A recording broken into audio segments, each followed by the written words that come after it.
Je me pose. Je suis bien installé, dans la position qui me convient le mieux pour méditer et prier. Je mets un frein à toutes mes pensées, je me vide la tête pour me rendre disponible à ce temps.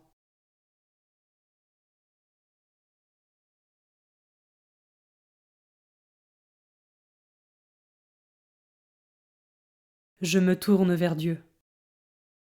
Je lui dis ma volonté de m'occuper uniquement de ce qui le concerne pendant ce temps de méditation.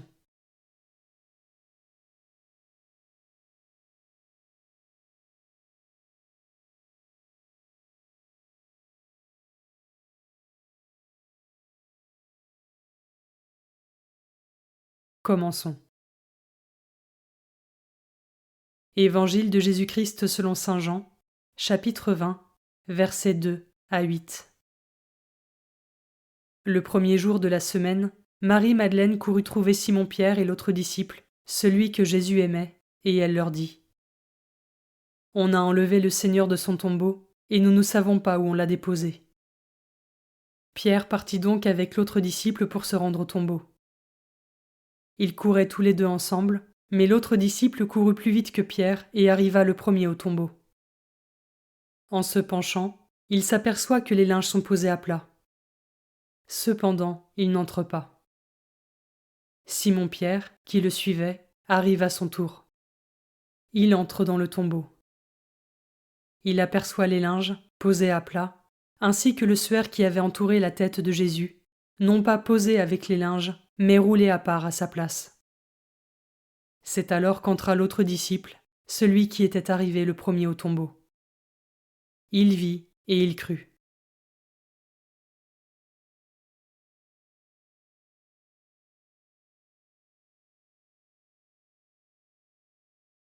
Je commence par méditer ce verset.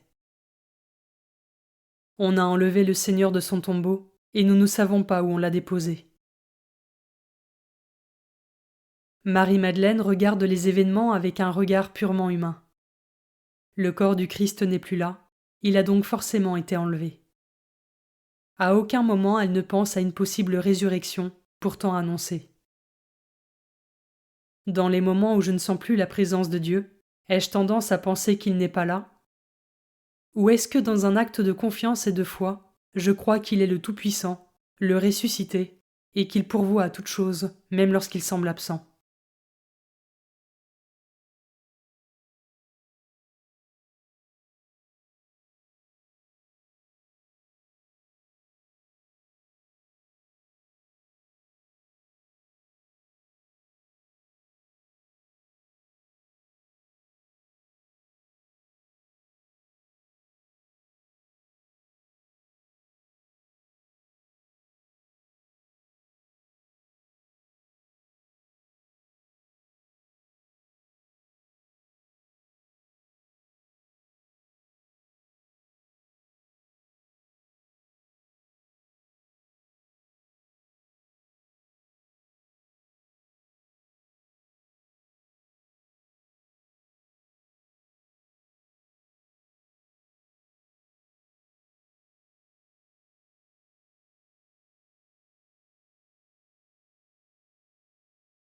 Je peux maintenant m'arrêter sur cet autre verset.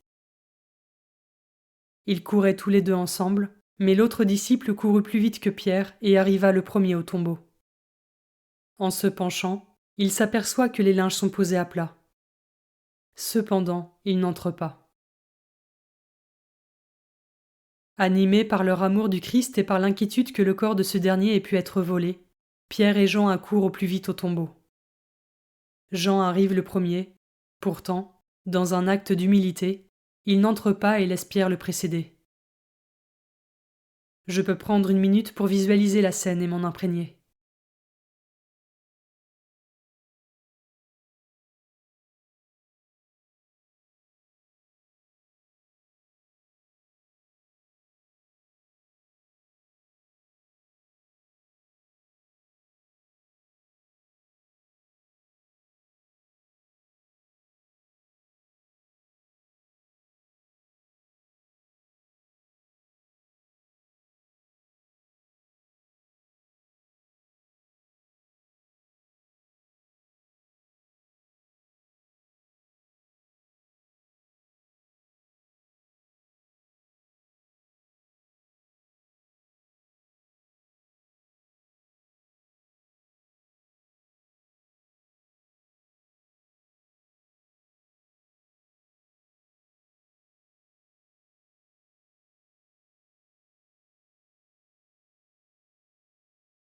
Je termine en méditant ce dernier verset. C'est alors qu'entra l'autre disciple, celui qui était arrivé le premier au tombeau. Il vit et il crut. À la vue des linges posés à plat et du suaire roulé, j'en crois à la parole du Christ et en sa résurrection. En un instant, ce qui avait été annoncé comme on a enlevé le Christ se transforme en le Christ est ressuscité. Comment cela résonne en moi?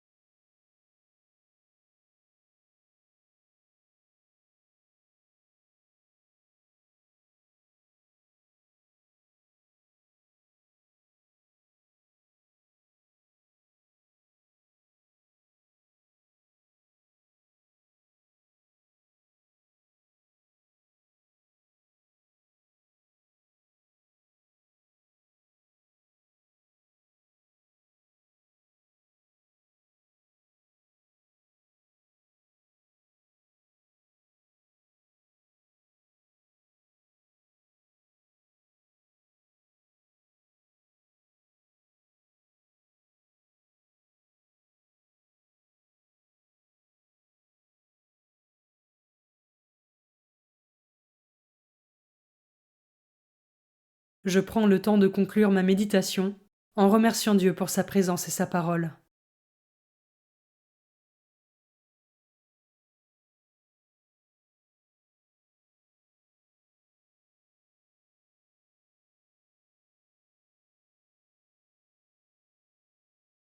Belle journée et à demain.